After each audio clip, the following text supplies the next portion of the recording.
بسم اللہ الرحمن الرحیم۔ السلام علیکم۔ نیوزی لینڈ کے دورے کے لیے پاکستان کرکٹ بورڈ نے بھی بڑا اعلان کر دیا۔ ایم ڈی وسیم نے تصدیق کر دی۔ کس بات کی تصدیق کر دی اور کتنے میچز کھیلے جائیں گے آج کے زیر نظر ویڈیو میں آپ بھائیوں کو اسی بارے میں بتائیں گے، مگر مزید تفصیل میں جانے سے پہلے اس ویڈیو کو لائک کریں اور کمنٹ سیکشن میں آپ بھائی مجھے اتنا ضرور بتائیں کیا نیوزی لینڈ کے دورے پاکستان کے لیے قومی ٹیم میں کن کن کھلاڑیوں کی واپسی ہونی چاہیے۔ ان کھلاڑیوں کا نام کمنٹ سیکشن میں مجھے لازمی طور پر لکھے اور ساتھ ہی ساتھ یہ بھی بتائے کس دورے میں کیا پاکستان کرکٹ ٹیم کامیابی حاصل کر پائے گی یا نہیں۔ اس حوالے سے کمنٹ سیکشن آپ کے کمنٹس کا منتظر رہے گا۔ نیوزی لینڈ کے دورے پاکستان کے شیڈول کا اعلان کر دیا گیا۔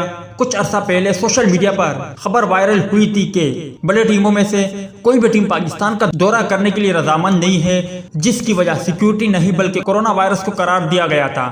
مگر کل پی سی بی کے چیف ایگزیکٹو وسیم خان نے کہا ہے کہ نیوزی لینڈ اسی شیڈول کے مطابق پاکستان کا دورہ کرے گی۔ انہوں نے کہا کہ ہم کوشش کر رہے ہیں کہ نیوزی لینڈ دورے پاکستان کے دوران 3 ون ڈے میچز اور 5 T20 میچز کھیلے، جس کے لیے نیوزی لینڈ اپنی سیکیورٹی ٹیم اگست میں پاکستان بھیجے گا جو سیکیورٹی کے حوالے سے تمام معاملات کا جائزہ لے گی۔ وسیم خان کا کہنا تھا نیوزی لینڈ سے دورے پاکستان کے تمام معاملات طے پا چکے ہیں اور نیوزی لینڈ کرکٹ بورڈ یقینی طور پر پاکستان کا دورہ کرے گی۔